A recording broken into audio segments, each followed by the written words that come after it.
ॐ ज्ञानतिमिरन्धस्य ज्ञानाञ्जनशलाकया चक्षुरुन्मिलितं येन तस्मै श्रीगुरवे नमः।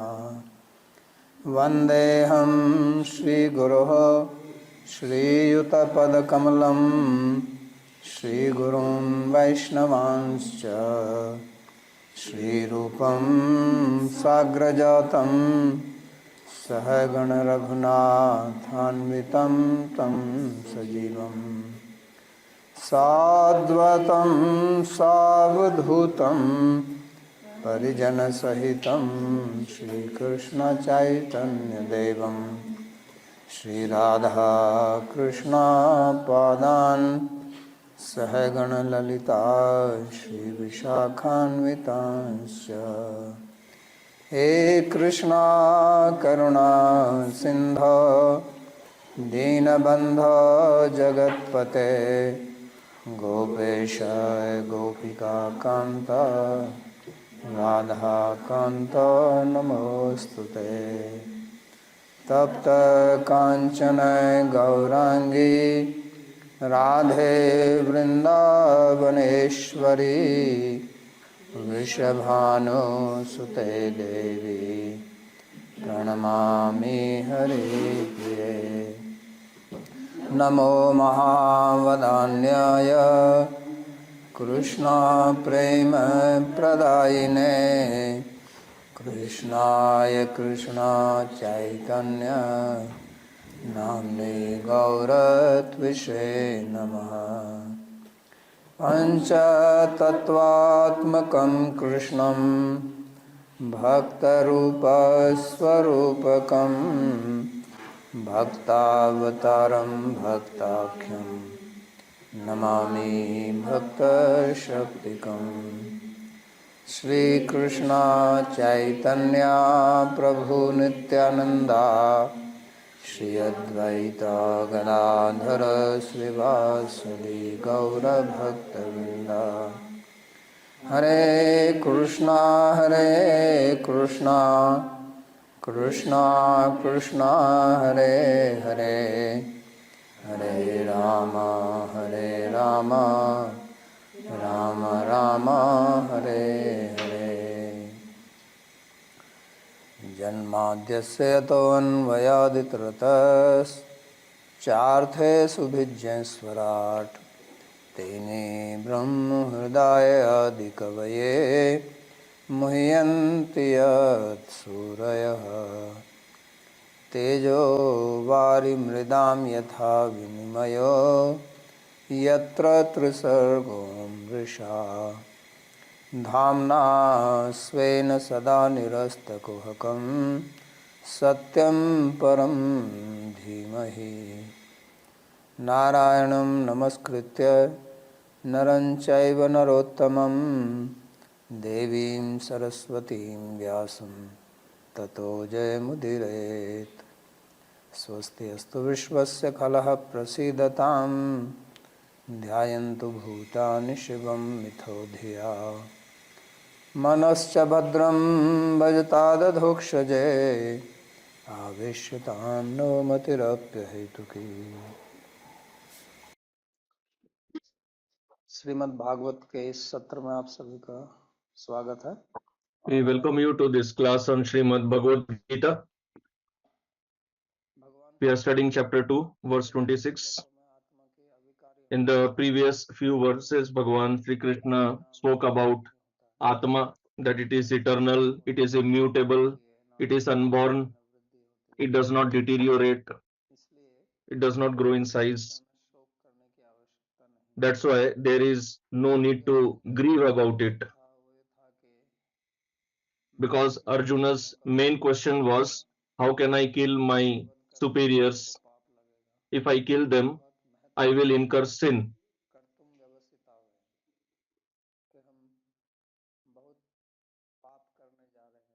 Arjuna had told that we are engaging in greatly sinful activity by killing our superiors, and there will be further reactions.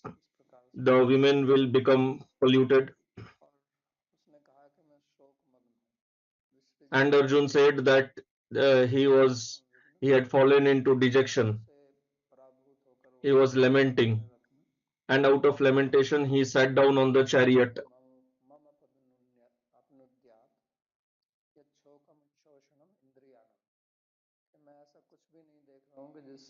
Arjun had said that he could not see anything that could solve the problem of his senses which were drying up out of grief.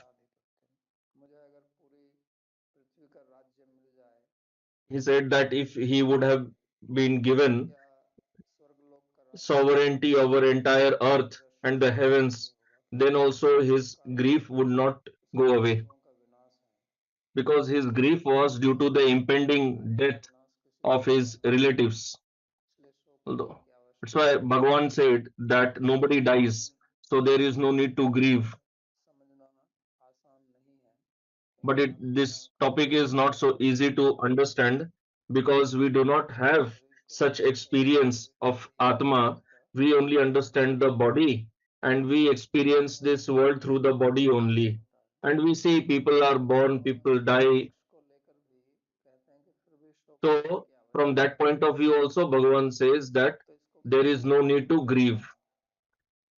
This is called Abhyugam Vad, which means that accepting the stand of the opposite, the other party, and answering based on that, answering based on one's own stand as well as the stand of the other party. So Bhagavan says that I accept what you say, and in that case also there is no need to grieve.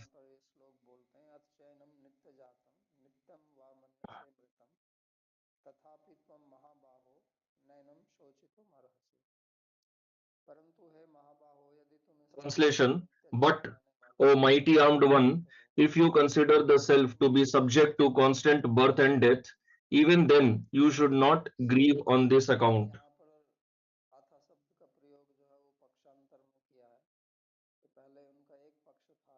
So here the word atha is used in the sense of taking a different stand,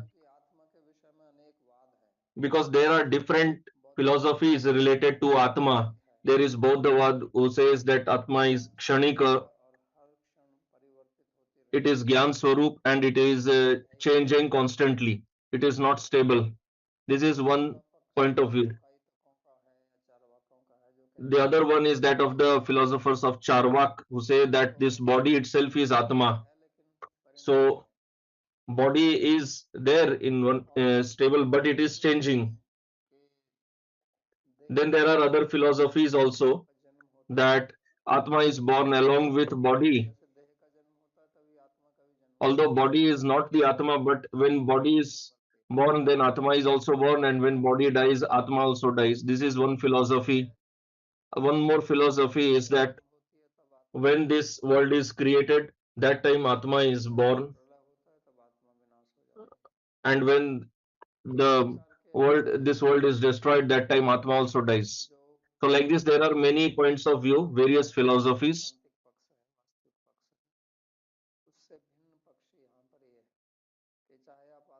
So here he is telling a different point of view, that whether you consider Atma as temporary or whatever, in any case, there is no need for you to grieve. So nowadays also, many people think they have a philosophy called YOLO, you live only once. That is also one philosophy, that when this body dies, you are also finished. So this YOLO is nothing new, although people think like that. It was there earlier also. That is the philosophy of Charvak, what is called YOLO nowadays. So Bhagavan is telling in that case also there is no need for you to grieve, because if you consider, if you accept this point that birth happens, here Nitya Jatam can also be interpreted in the sense that the Nitya is born, but the point is that how can Nitya be born? and die. So here Nitya means which is Niyata,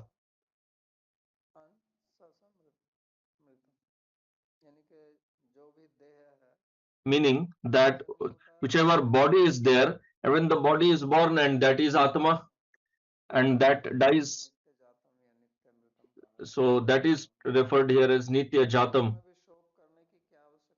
So even in from that philosophy, what is the need to grieve?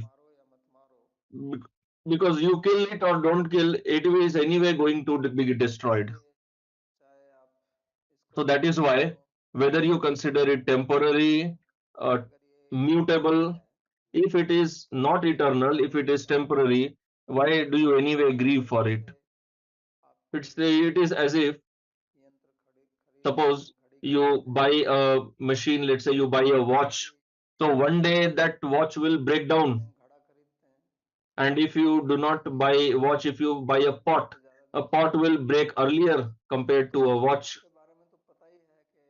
So regarding that, you know anyway that pot is made and it can break anytime. It will stay for a limited period of time only. So similarly, body also behaves like that. Body body is also referred to compared with pot.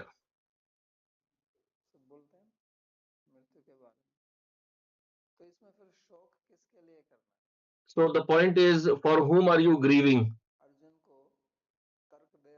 So Bhagavan is giving his logic to Arjun that you should not grieve. Whether you consider the Atma as eternal or as temporary, from both points of view, there is no logic in grieving, in lamenting. If it is considered eternal, then anyway it will never die and there is no need to grieve. And if it is temporary, it is bound to die. So in that case also there is no logic in grieving. So what is the cause for your grief? So now Arjun may say that fine, whenever it will has to die, it will die, but why should we kill?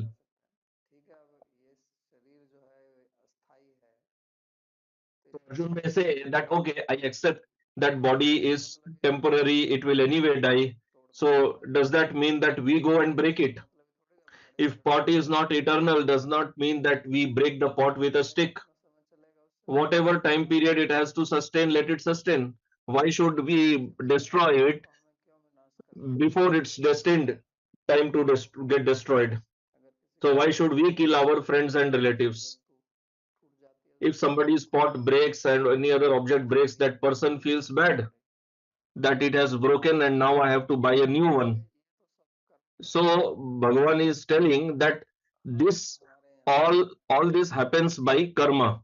In Vedic dharma, according to Vedic instructions, there is injunction to perform karma, like it is said Agnihotram Juhoti, that those who accept Vedas, they do Agnihotra daily, they perform Sandhya Vandan daily. So these are the injunctions in Shastra. So if you are a Kshatriya, then there is injunction for Kshatriya to fight in the war. So if you do not perform your duty, which is laid down in Shastra, then you will incur sin. Because if you do not perform your Shastra prescribed duty, then you incur sin. So it is mentioned that if you do not perform your Nitya Karma, then you will incur sin. That's why Nitya Karma has to be done daily. For Kamya Karma, it is up to you whether you do it or not. It's up to you. If you do not want to fulfill that desire, then no need to do. But Nitya Karma is compulsory. You have to do it. Otherwise, you will incur sin in that. That will be Pratyavaya. So you are a Kshatriya and it is your dharma to engage in the war. So Bhagavan will explain that point later also. So if you are thinking that by killing them you will incur sin, I am telling you that by not killing them you will incur sin. And not only that, you will your name and fame will be spoiled in this world. People will say that Arjun did not perform his Kshatriya duty. And Bhagwan will also tell this later. So that's why Bhagwan is telling him now that you should perform your duty, you should not grieve. So this is a very important point that Bhagwan is making here, because almost everyone experiences grief, lamentation, dejection. So Bhagwan is giving the remedy for that, the logic why there is no point in lamenting, because there are many things in our life which are not under our control. Although we think that we are independent, we can control many things, but that is not true actually. We breathe, so our heartbeat is going on, but when will it stop? Actually, we do not have any control on that. We eat food, after that, we do not have any control on digesting it. Two people eat the same food, one suffers from diarrhea, but one remains normal. So, behind that, also, there is a cause. But the main point is that we do not have control on everything in our life. So that is why we should perform our duty, as Bhagavan will tell later.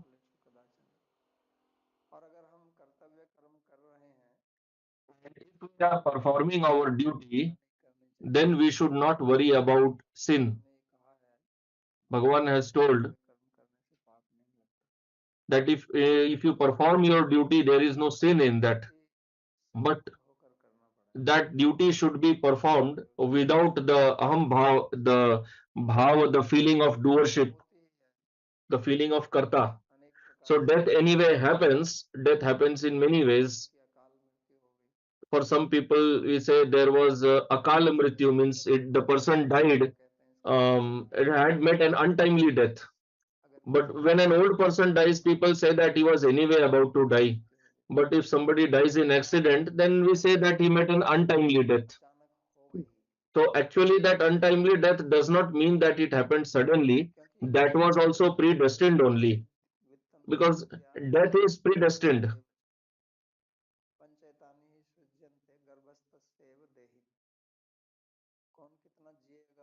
Who will live for how much duration, who will achieve how much education, how much wealth, who will die in what way, this is all predestined.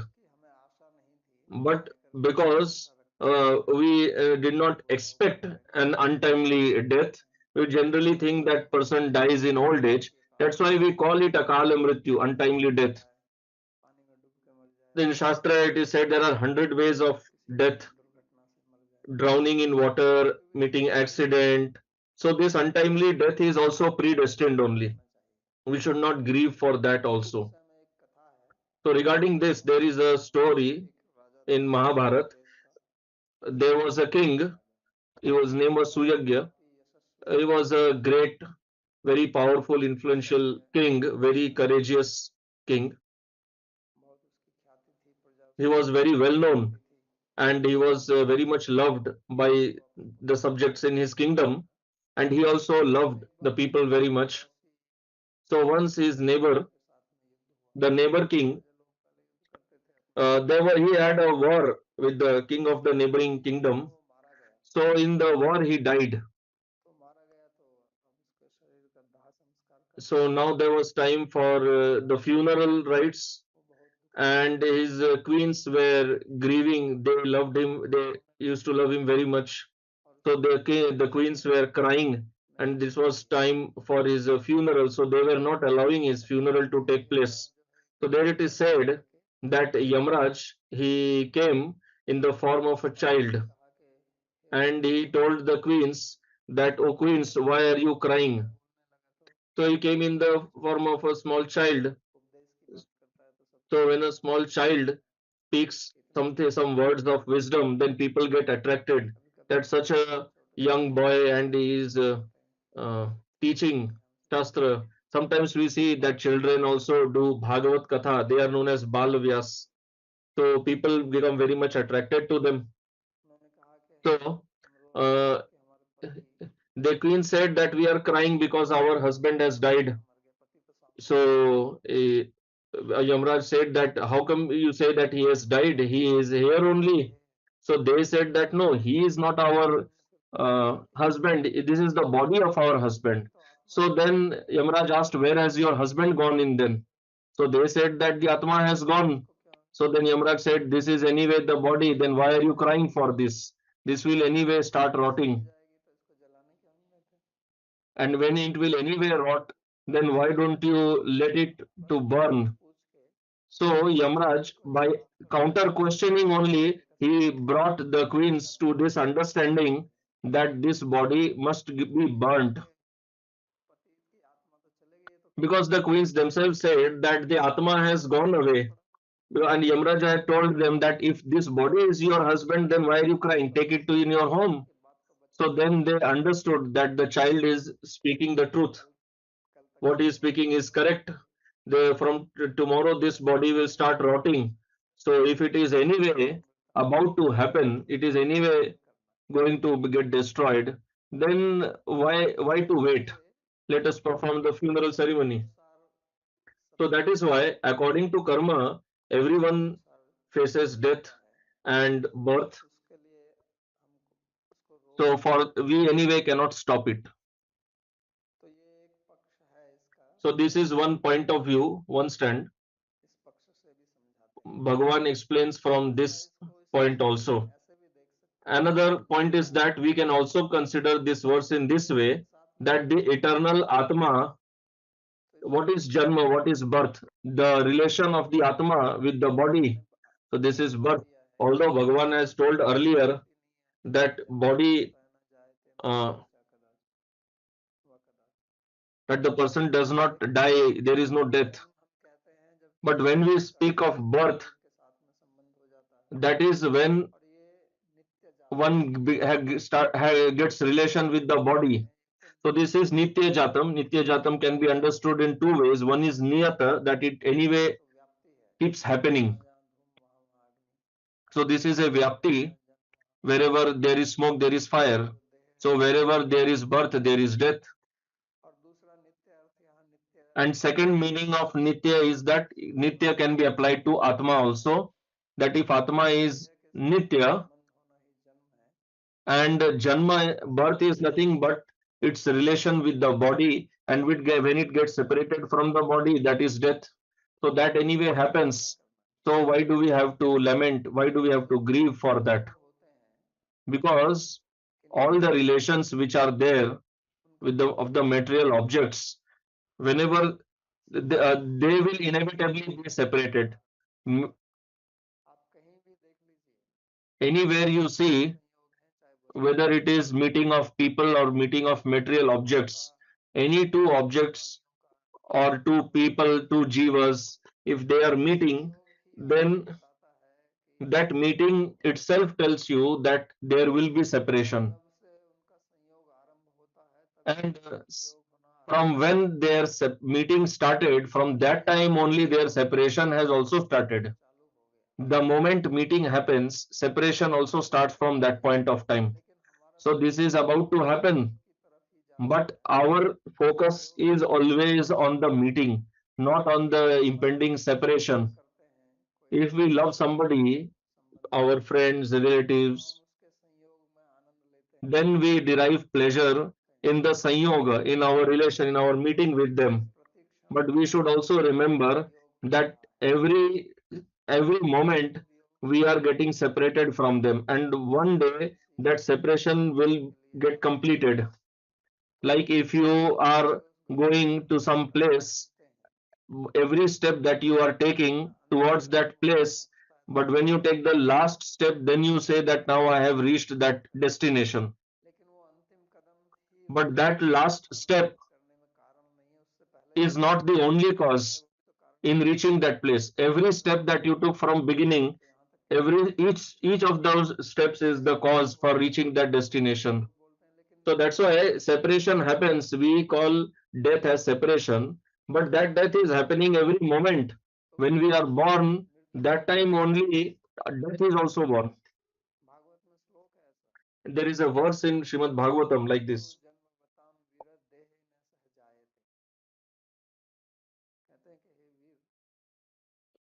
So that verse says that, "O courageous person, this death is born along with birth." When person is born, death is also born, but it cannot be seen. It keeps moving like a shadow. Just like shadow cannot be separated from the object, similarly death cannot be separated from the person. So that death is always behind us, and one day it manifests itself in front of us. That shadow comes in front of us. So the person who keeps this in mind, that person does not lament. That is why people celebrate their birthday very happily, very enthusiastically, and every person celebrates according to his capacity. But that birthday is also indicative of the day of death. Like somebody says that this is my 16th birthday, they call it sweet 16. So those 16 years he has died. He has died those 16 years, means he has come closer to death by 16 years. If it is your 25th birthday, that means you have come closer to death by 25 years. But you do not focus on this point. And if you focus on this point, if you try to understand this, then you will not lament, because you have been counting that. Every night when you sleep, you should understand that one more day in my life, this life is gone, and I have come closer to death by one day. This is reality, this is truth. So then when death will manifest itself, then we will not have the suffering, because we anyway knew about that and we had been counting every day. So just like you think that you are living, you can also think that I am dying. This is also one point of view, and this is truth. It is not that it is some inauspicious talk, because people consider death as inauspicious, they consider birth as auspicious. Death is also auspicious because that person will get a new body. If the person does not die, then how will he born? So if birth is auspicious, the cause of that auspicious birth is the previous death only. If a child is born in somebody's family, people celebrate. And if somebody dies, they grieve. But they don't understand the person who is being born, he died before that. That is why he's being born in this new body. If he would not have died, how could he have taken birth here? Similarly, if somebody is dying, just think it from this point that he is going to get born in another body, and wherever he will take birth, those people will celebrate, they will distribute sweets. So why are you grieving? Now the person who is dying, he should focus on his impending new birth, where sweets will be distributed, or on these people who are crying. So you should not worry about both. This is what Bhagavan is trying to tell. This is the instruction of Gita, how you have to remain equipoised, balanced, in equilibrium, whether it is birth or death. When when Bhagavan will explain what is jnana in the 13th chapter, that time he will explain this. These are due to doshas. In Nyaya we have studied. So the cause of that is pravritti. So this is all happening by karma. So we have to liberate ourselves from this. So actually, if death is inauspicious and we have to free ourselves from death, then we should perform our karma.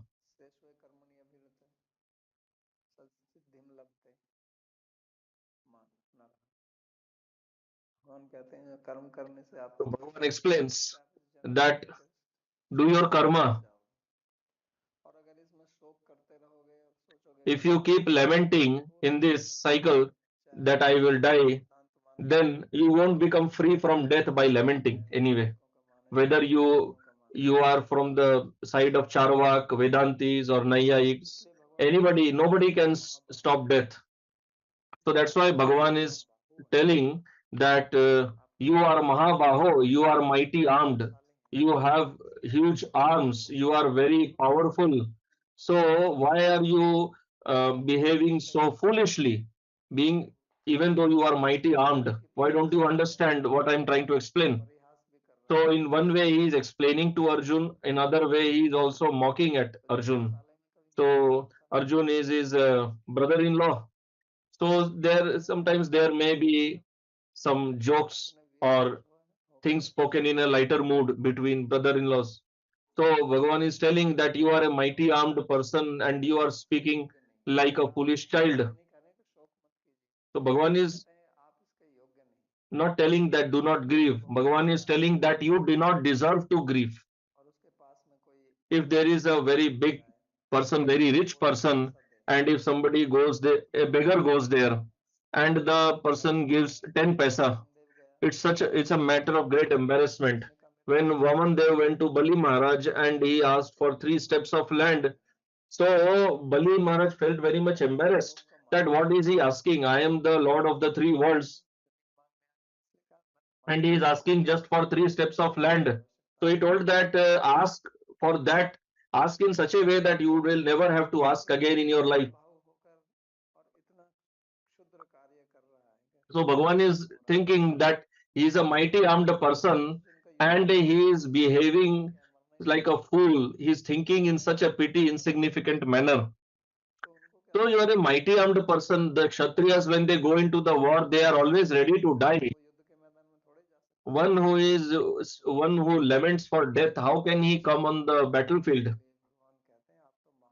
So Bhagavan is trying to remind him that you are a mighty armed person and you have engaged in many battles earlier also. And with these same people, the Kauravas, you have fought with them earlier also. It is nothing new for you. That's why you should not grieve.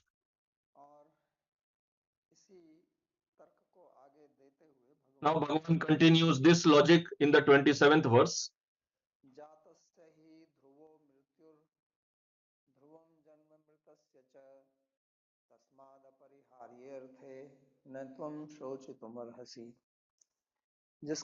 Translation: For one who is born, death is certain, and for one who dies, birth is certain.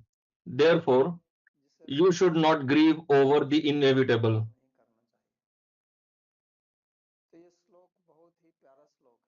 So this is a very nice verse. This is one of my favorite verses from Bhagavad Gita because it is telling some such a point which we never hear anywhere else. And if it can remain in your consciousness, if you can remain aware of this, what this verse is telling, there will be no need for you to grieve in any situation. So Bhagavan is telling here that for one who is born, if you consider from bodily point of view, if you consider that Atma is body or body itself is Atma, then it will anyway die one day. Its death is certain. This is the law of nature that anything that is born, it gets destroyed also. We all have this experience. And whatever is destroyed, what dies, whoever dies, he gets born again. This is what people don't understand. They understand this much that the body which is born, it will die. But then if body itself is Atma and it dies, how can it be born again? Those who consider body to be Atma, who are the Dehatmavadis, and for whom Bhagavan is speaking this verse, if body is born and it's that itself is Atma, then it will die anyway, according to the Prarabdha. So forget about Prarabdha. Dehatmavadis do not accept that, but this is the law of nature. Okay, even if you do not accept the law of karma, even if you do not accept Atma as different from body, at least you accept the law of nature. It is the law of nature that anything that is born or created, it is temporary and it will get destroyed definitely. We all have that experience. लेकिन ये जो दूसरा जो भाग है But the second Gita part of this, of the first line in this उसको हम verse, कैसे that समझ Dhruvam Janma Mritasya Cha, how can we जो understand मरता that है उसका जन्म that अवश्य what is death will क्योंकि मर गया be reborn? Because the body has died, how will it be reborn? इसकी संगति कैसे लगाई जाएगी सोचने वाली बात है ना So तो it ये is worth deliberating. So how to make the connection? कि वो जो So in Dehatmavad, those who consider body to be Atma, बना how they make connection that this तो body is made of the और Panchabhutas, the five elements, and it will get mixed वो back into the five भी तो शरीर बना elements.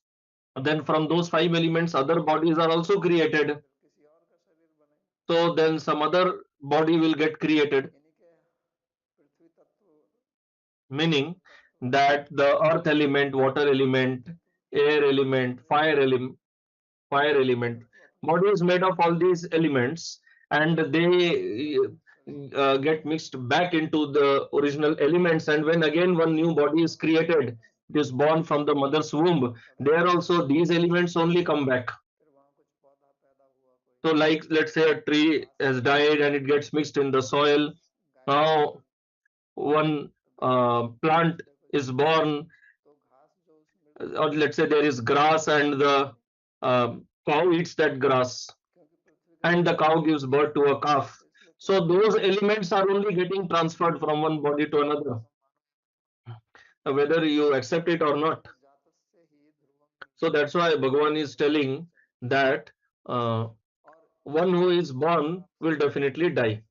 If you can ये तो understand this सही point, बात का है then for what are you कि grieving? इनको नहीं मारते थे तो Because even if you do not kill these people in the war, they will anyway die. Their death is certain. तो शोक You मनाते cannot prevent their death. You cannot जिस stop it. जिसमें So आत्मा then you should not grieve, को अपने कर्म त्याग का पाप लगे but you will incur the sin of neglecting your duty. एक प्रकार से लगाने का तरीका है इस श्लोक का So this is one way in which this verse can be understood. भगवान In Buddha this respect also, there is one story related to the birth of Bhagavan Buddha. So there was a very rich person, व्यापारी a businessman.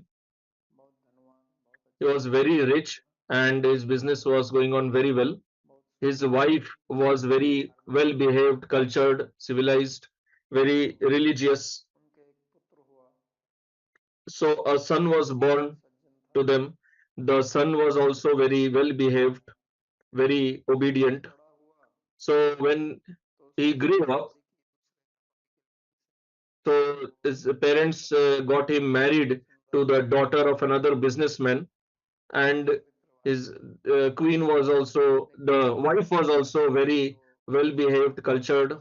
But ये few months after their marriage, एक व्यक्ति जो है वो this मर गया businessman he died, and उसकी due to grief, his wife also died. लड़का So अकेला now this son और remained alone, नवयुवक था and he was very young. His wife was also very young. फिर कुछ समय बाद So after some time, पत्नी ने गर्भ धारण किया his wife became pregnant, और जब वो गर्भवती थी 8 महीने की and when she was तो उसके pregnant पति का for वियोग eight हुआ months, then her husband also died. तो इसको बहुत दुख हुआ So she was lamenting सासू ससुर का देहांत हो गया पहले और that first her in-laws died, इतना and सुंदर now her घर husband also died, and now so much wealth is there, प्रेम करती थी and she loved her husband very much. होना चाहती थी She also wanted to पति के do sati, लेकिन to क्योंकि गर्भवती immolate थी herself तो due to the death of इसके husband. लिए But for a pregnant woman, sati is निषिद्ध है forbidden. उसने सती धर्म का पालन नहीं किया That's why she did not follow the sati dharma.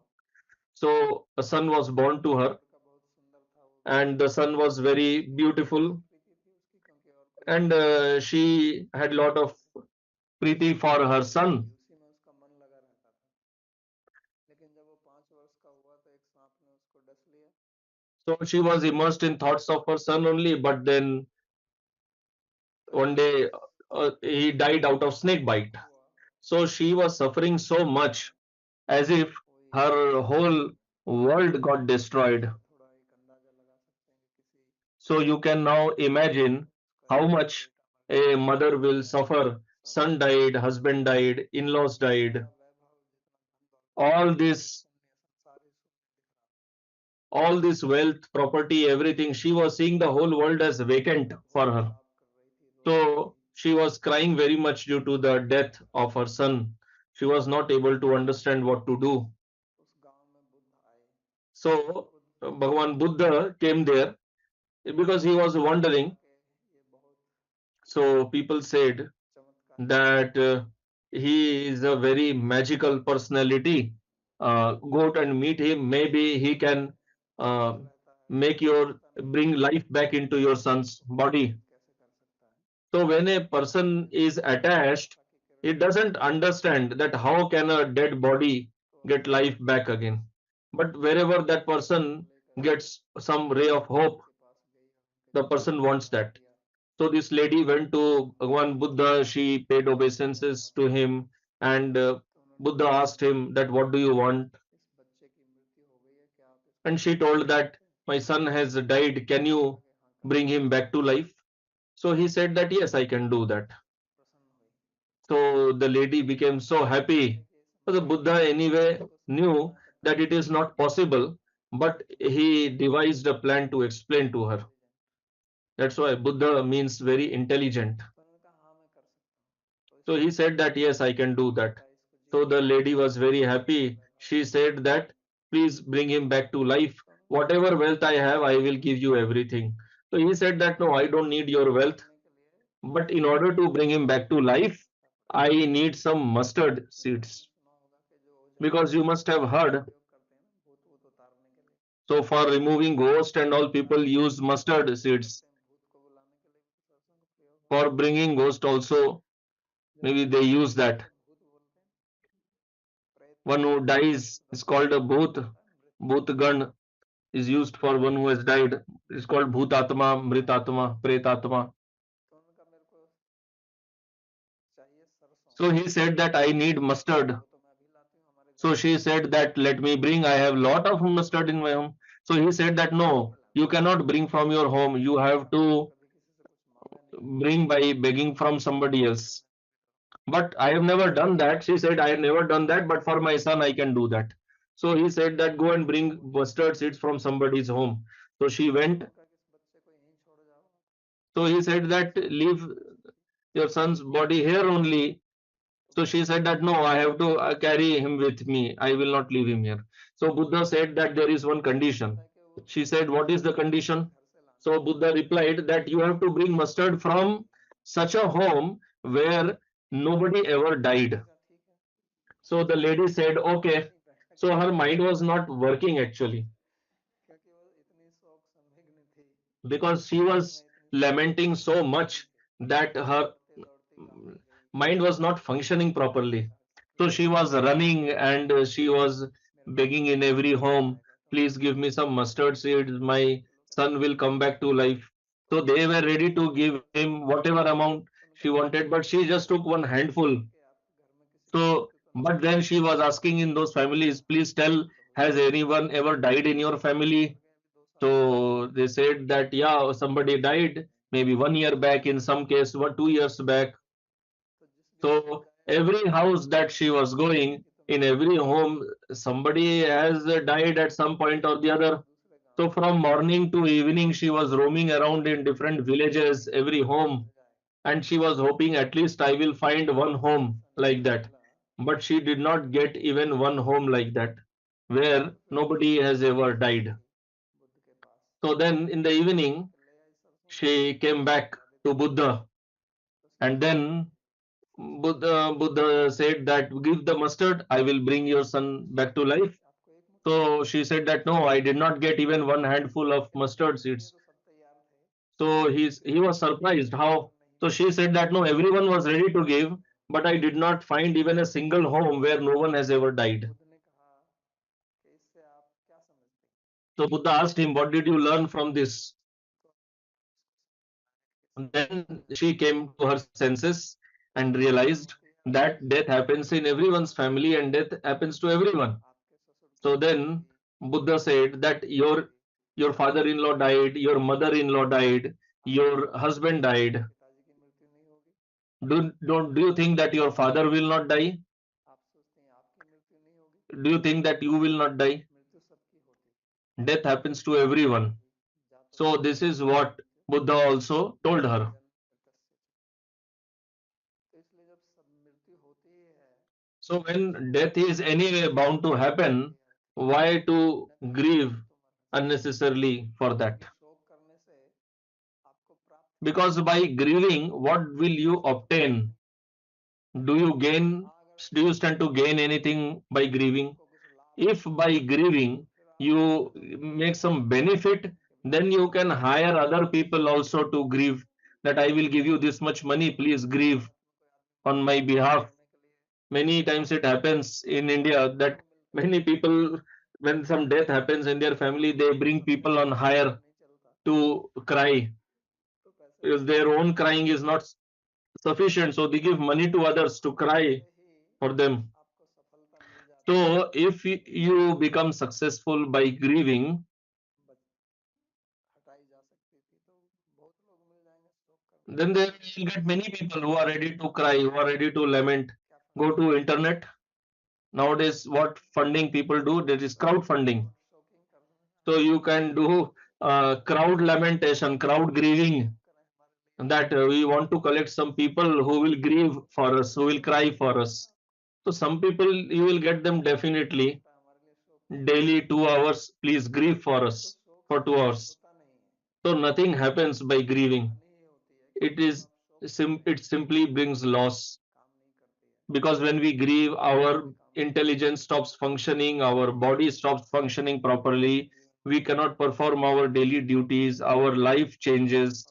और उसका Our परिणाम mind is नहीं पड़ता, always in grief, तो and आपको it affects our health also. We get into dejection.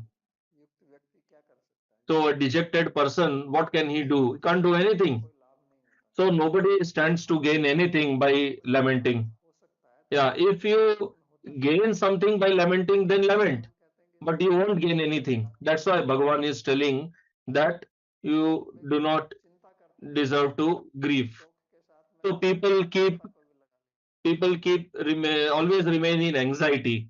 Unnecessarily they remain anxious, they remain worried, ये by अपरिहार्य which they do not stand to gain anything. हैं, So this apariharyarthe is तो extremely important जिसका word, परिहार नहीं हो that सकता, anything हम whose उसको कैसे parihar रोकें? cannot be done, जिसका means नाश which cannot नहीं be हो stopped, सकता, what is inevitable, we do not have जिसका any नाश remedy नहीं for that. होगा, उसके बारे We में should सोचना not कि वो lament for that, we should not worry about that. It is परिस्थिति simply पहले foolishness कही to थी, worry and grieve about that. तो हम This कहते is हैं what Bhagavan had told earlier also, कि जिस वस्तु के लिए शोक that नहीं करना चाहिए for that उसको object for which we should not grieve, अपने आप को you are सोचना grieving चाहिए, for that, and you are considering yourself a great Pandit. सोचंती पंडित, तो पंडित का मतलब यही होता है जो बुद्धिमान So है, Pandit means this only, one who is भगवान intelligent, who is हमारे experienced, who भगवान is ने हमें wise, जन्म who इसलिए acts दिया है कि according to wisdom and हम शोक ना experience. करें, So we all have this experience that death हमारे and birth बहुत से cycle keep repeating. लोग किसी काम के लिए, मानो किसी ने अपना साक्षात्कार दिया, इंटरव्यू दिया, If somebody has given any परीक्षा दी, interview, if अपने you आप have को written in any exam, चिंता once you करते have रहते written the हैं exam, जब तक उसका then परिणाम why do नहीं you आता, worry for that? But students keep क्या होगा, remaining worried in अगले anxiety, they परीक्षा remain में in क्या होगा, anxiety. What will happen to my क्या result? गारंटी आपको? So you, whatever anxiety you should have taken before writing the paper, तो before writing in the exam. Once the exam is over, now लेकिन लोग why are you सोचते in हैं anxiety?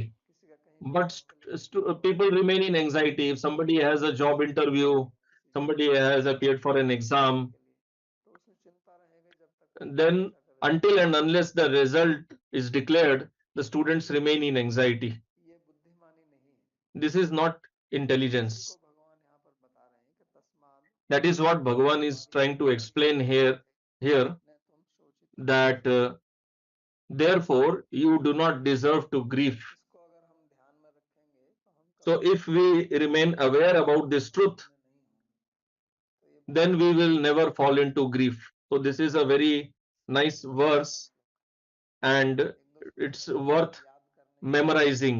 जो बहुत काम One or two verses like this should be ये memorized. नहीं है, which are very useful for us. These verses are not just for giving lectures, they are meant for us to apply in our life.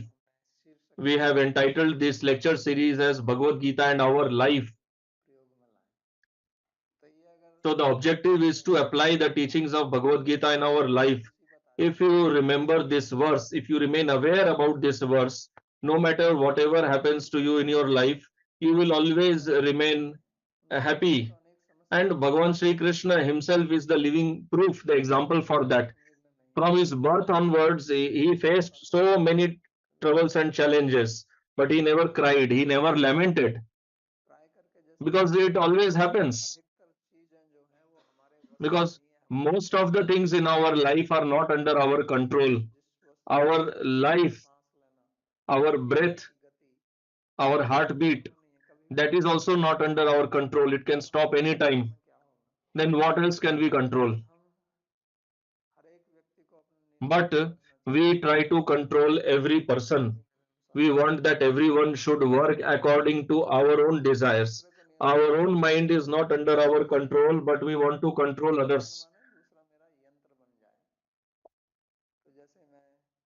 We want that everyone should become a machine for us, and we can operate them, we can utilize them in whatever way we like. But that is not possible. We have to accept that fact. And if we accept the fact, then we will never lament. Why do we lament? Why do we suffer? Because we have desires, such crazy desires, which cannot be fulfilled. The only thing possible for us is to control ourselves, control our mind. That also with great difficulty. For that, you have to do some sadhana. Then, to some extent, it is possible. Otherwise, that also goes ahead, life goes ahead in an uncontrolled manner.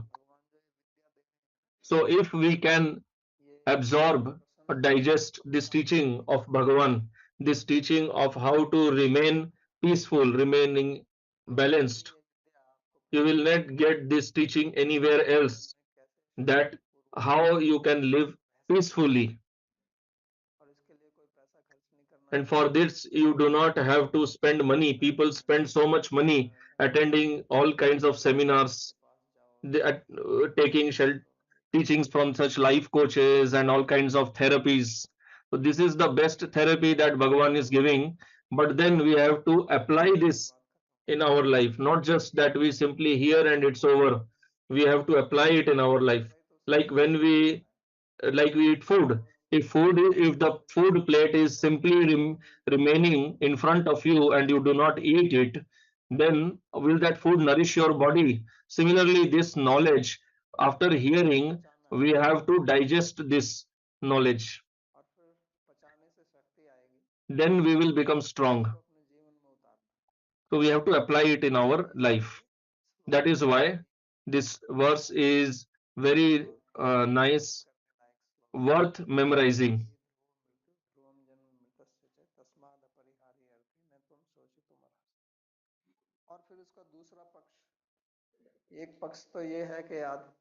Then there is other point of view also. One point of view is that you consider body as Atma, and the other point is that what Bhagavan has been explaining from beginning, that Atma is different from body. We can understand this verse from that point of view also,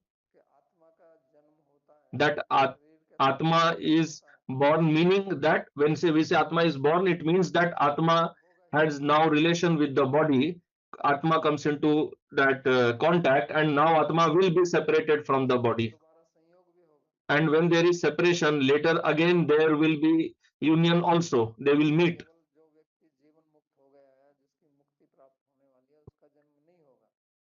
Only the person who has become liberated will not get born again.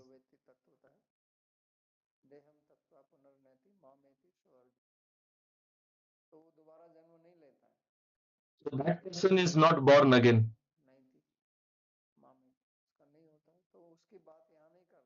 So here Bhagavan is not talking about the liberated person. Here Bhagavan is talking about the person who is not yet free from karma. So that person will take birth again. So whether you consider Atma as different from body, or you consider body only as Atma. In both cases, there is no logic in grieving, in lamenting. This is Bhagavan's teaching in this verse, and we will stop here. If you have any question, you can ask. प्रश्न है मेरी So, as question: 30 से ऊपर my है age is तो 30 plus. मेरे को क्या सोच रखनी चाहिए What पैसे को लेकर ideology should I have regarding wealth? How much importance should I ascribe to wealth? So, answer: you should ascribe that much importance to wealth so that your life can move ahead. Like in Bhagavad, it is said, Labho jivete yavata, that you should have that much wealth so that your life moves ahead. And what is the purpose of life? That is Tattva Jigyasa, to inquire about Tattva. प्रश्न है Next question: ईश्वर एक है तो फिर इतने if धर्म क्यों हैं Bhagavan is, if Ishvara is one, then why there are so many dharmas, and in so many dharmas, why there are again so many sampradayas? Why has Bhagavan not given only one path? So Bhagavan has given one path only, that is Bhagavad Gita. People do not accept that, and then people give all kinds of different meanings and interpretations to that. Bhagavan is telling one thing only, but human being uh, makes 50 paths from there. Now that I have given one class, so every person will understand it in a different way according to his own mind, his own intelligence.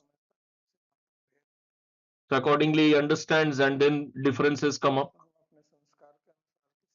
According to our samskaras, we accept the teachings, but Bhagavan is giving one teaching only.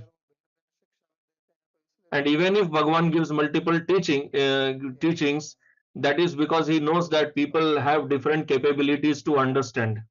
Although the objective is one only. In Veda there is Karma Kanda. Karma Kanda is also meant to be free from karma only.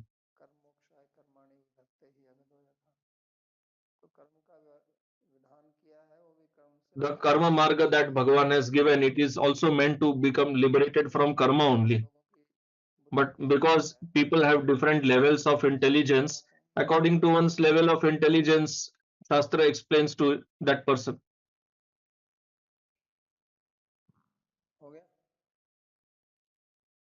प्रश्न है पिछला पढ़ा हुआ Next question: what I learned earlier, I forget that. How should I study so that I do not forget? So keep reminding yourself of what you learned earlier. Repeated practice, repeated revision is required. Some people have very sharp memory, intelligence. By studying once only, they can remember it always. But those who do not have such sharp intellect, they should keep revising regularly. Then that samskara becomes deep. Next question. I have studied in the Ashwamedhika Parva of Mahabharata that Arjun forgets Bhagavad Gita and requests Krishna to repeat it, but Krishna then gives him Anugita teachings, which is different from Bhagavad Gita. I wish to know if this is true or not. So answer: if it is in Mahabharata, how can it be wrong? If somebody is giving you a class, and if you forget it and you tell him please give the class again, how can he repeat it same thing as it is with the same words? The essence may be same, but the way of explaining obviously will be again now little different only. So Bhagavan spoke Bhagavad Gita in Kurukshetra. Now he might have spoken Anugita in a different place. That situation might have been different. So accordingly, he must have explained in a little different way. So what is there to doubt that? Next question. Even we know that by grieving we do not benefit, and in fact it harms us even more. Why we grieve? Is this due to ignorance? How can we overcome this ignorance? So this is answer: you have to understand this by your own mind. Like, people know that smoking is injurious to health, but still they smoke. So when they know that what they are doing is wrong, still they do it. They do not have control over their mind, or maybe they see some benefit in that. So you might be also imagining some benefit by grieving. That's why you grieve. One who knows that smoking cigarette is injurious to my health, why does that person smoke? So some benefit is definitely there for him. Like he says that I am getting relieved of my tension. That's why he's doing that. So a person who is intentionally grieving, he is getting something out of it, because without benefit nobody does anything. So you have to see what benefit you think you are deriving by grieving. If I tell you put your finger in fire, will you do that? You will not do that, because you know there is no benefit in that. It is simply loss.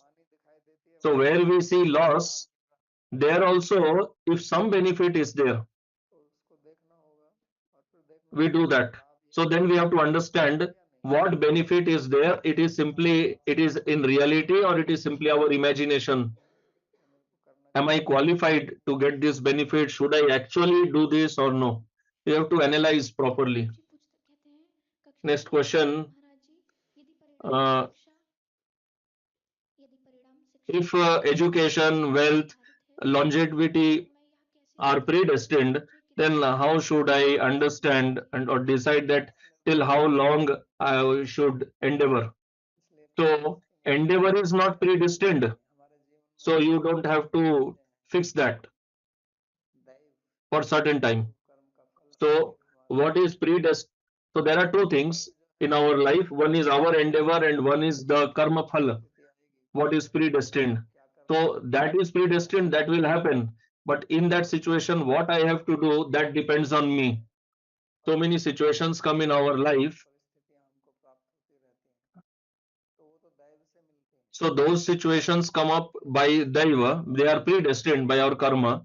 But in those situations, what we should do, that decides our future. प्रश्न है भगवत गीता के 2.27 So next question. According to Bhagavad Gita 2.27, Sri Krishna instructs that one should not lament upon death. However, when a large number of deaths occur due to extreme and violent means like war, genocide, or invasion हिंसा के कारण over a long period, it overwhelms us and causes us distress. How do we deal with the distress arising out of such events and remain equipoised? So answer, that is what Bhagavan is telling here. What else does this verse mean? Whether one person dies or many people die. This is what I explained, that what will you derive by grieving? If you get something, then tell me, what do you get? प्रश्न है Krishna ji Next पूछते हैं question. वैराग्य में आने के बाद In the situation of Vairagya, जिंदा रहते हैं why many people remain alive? They do not die immediately after Vairagya. If they have nothing to do with this world, why do they remain alive? वैरागी लोग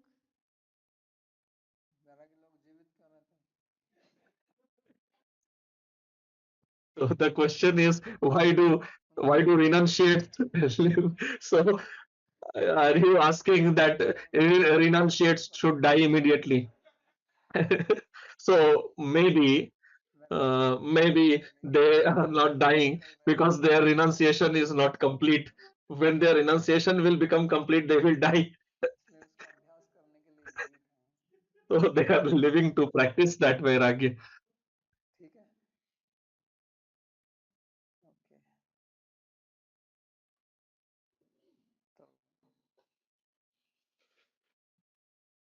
बाबा जी प्रणाम। मेरे दो प्रश्न है। तो एक प्रश्न ऐसा है कि आपने जो कथा बताई, So I have two questions. One question, you told about the story of Bhagavan Buddha.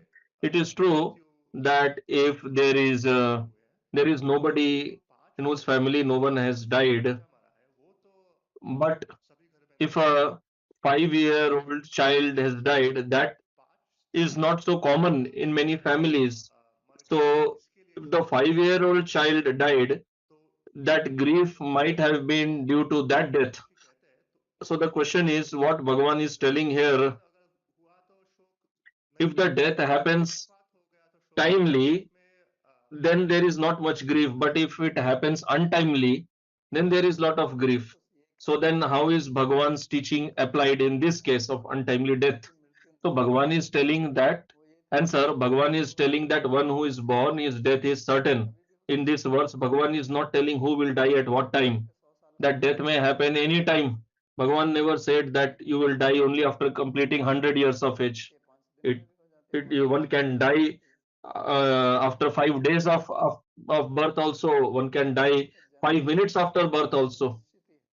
So Bhagavan is simply telling here that one who is born, his death is certain. No need to grieve for that. जी दूसरा दूसरा प्रश्न है कि शोक का Second question is, क्या है, उसका उपयोग क्या है? what is the utility of grief?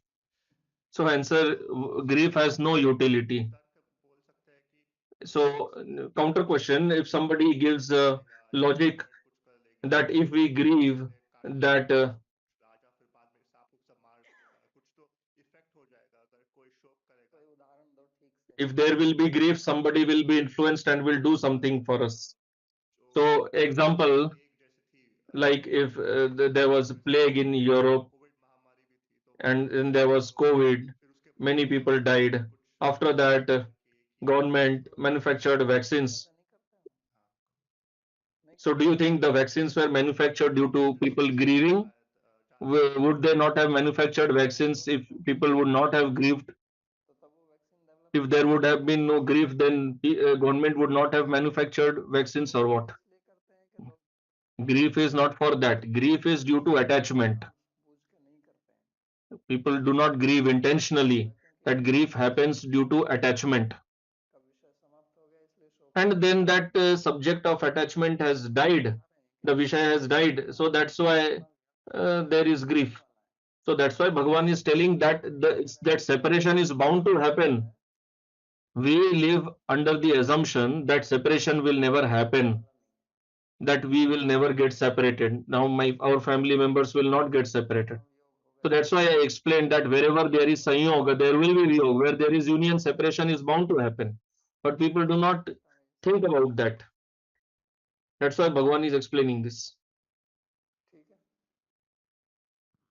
Sandeep ji प्रश्न पूछना चाहते हैं बोलिए प्रणाम बाबाजी महाराज सो मेरा क्वेश्चन ये है कि So the question is that many times people say, लोगों को एडवाइस किया जाता है कि आप रो people advise that you should cry, otherwise your pent up feelings will keep getting accumulated, they will not come out. So medically also many times this is advised. Internal शोक माना जाएगा उसमें So what should we consider this about this? So it's like some intern, are they advising them to grieve internally or what? श्लोक से हम उसे कैसे relate करें How can we relate this situation to grief? So answer, what is there to relieve? He has grief. Grief is always internal only. External whatever happens is just an expression of that internal grief. So the person who is grieving internally and doesn't want to show to others and is not expressing it, so it is anyway there inside. Bhagavan is not telling that just express it externally. Bhagavan is telling don't even grieve internally, uproot it completely. Now the person who is grieving internally and he is suppressing it, not expressing it, so definitely problems will arise in him because he has not cured that problem. He is simply suppressing it. It's like if you have fever माथे पर पट्टी लगाते रहिए and ताकि temperature come you can just try to reduce the fever बता रहे हैं लेकिन अंदर जो कारण है वो externally, but you are not removing the cause internally. So you have to get rid of the problem internally. ठीक है प्रार्थना श्लोक सर्वोपनिषदो गावो दोग्धा गोपाल नंदनः पार्थो वत्सः सुधीर भोक्ता दुग्धं गीतामृतं महात् एकं शास्त्रं देवकी पुत्र गीतम् एको देवो देवकी पुत्र एव